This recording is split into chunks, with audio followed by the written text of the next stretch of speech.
Hello, what's up guys, for this video guys, meron po kong i-share sa inyo na tips kung paano natin ma-solusyonan yung paghahang ng ating laptop o PC sa dahil marami tayong mga ino-open na application at meron kayong mga ginagawa dito sa laptop at naghahang.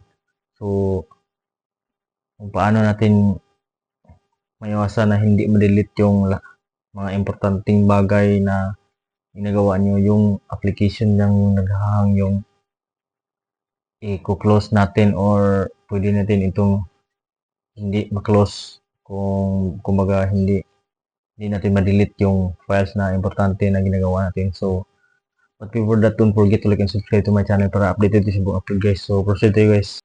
So, ito guys, ang laptop nito ay naghahang.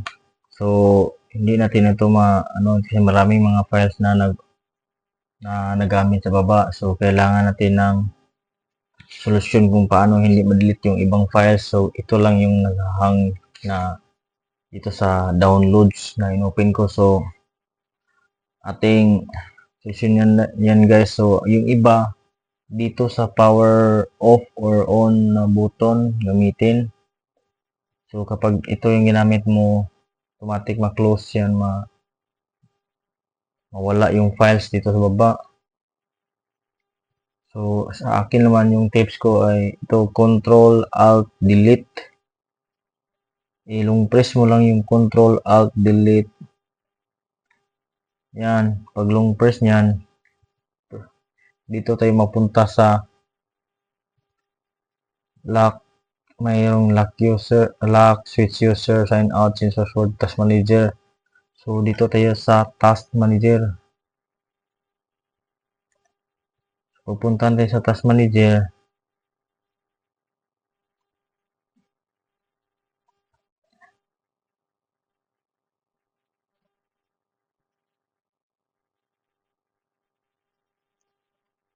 Nag-load ba yun? Ito yung task manager.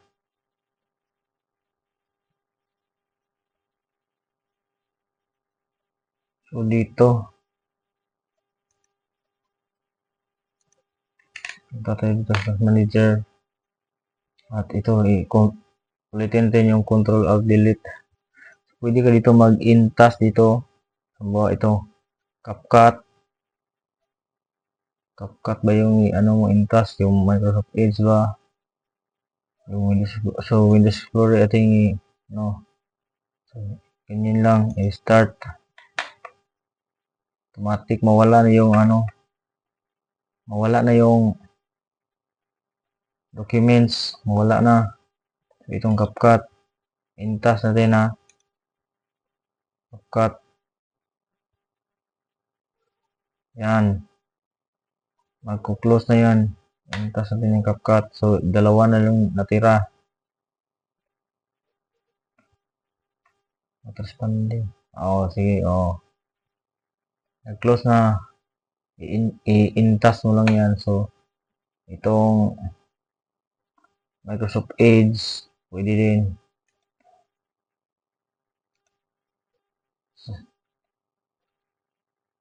Ganyan lang guys. Dito mo makikita sa taas yung application na ginamit mo. Tapos sa baba naman yung background processes. Sa baba. Dito sa taas kung maglalag, pili ka lang sa application na ino-open mo at doon mo i-in-task.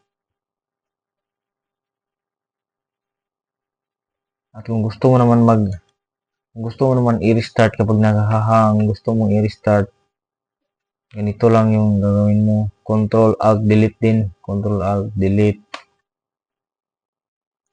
Dito. So, dito ka mag-restart dito sa gilid.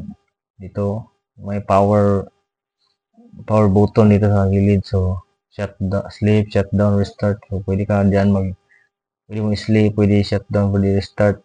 So, dito sa may wifi din dito. Pwede kang mag-switch user, sign out, change password, task manager, lock. So, yan lang guys kung para maiwasan mo yung paghahang ng laptop nyo guys. So, ganun lang guys. ang gamitin nyo lang ay yung Control Alt Delete.